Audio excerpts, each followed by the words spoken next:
আমি একটা ঘটনার কথা বলতে পারি, যখন আমি ছিলাম তায়েফে, সৌদি আরবের। আর আমি ছিলাম একটা পার্বত্য এলাকায়, সেখানকার আমি এক প্রকার নিজে নিজেই মেষপালকদের সঙ্গে পাহাড়ে চড়ছিলাম, হাঁটছিলাম চারদিকে।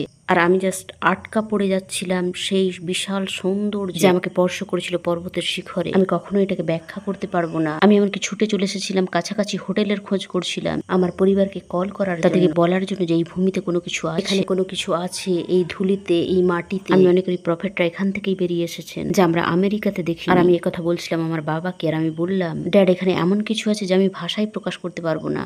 এটা আমেরিকাতে নেই, এটা এখানে আছে। আর আমার ড্যাড বললেন, it's God. And I was like, oh. আর আমি শুনতে পাচ্ছিলাম চারিদিকে আজান। আমার জানা ছিল না যে এটা কি শেষ সময়, আর এটা চলছিল ভিন্ন ভিন্ন দিক থেকে। আমি শুনছিলাম ভিন্ন ভিন্ন আজান একই সঙ্গে, আর আমি ছিলাম পর্বতের শিখরে।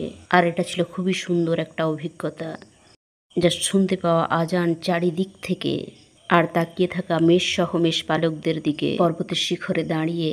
Wow, this is powerful. সেখানে ছিল এমন কিছু যা সবার থাকা প্রয়োজন, সবার থাকা প্রয়োজন। Everybody should have. আর আমি জাস্ট ভাবছিলাম এটা কত বেশি জানা প্রয়োজন আমেরিকার, তারা এটা জানেই না।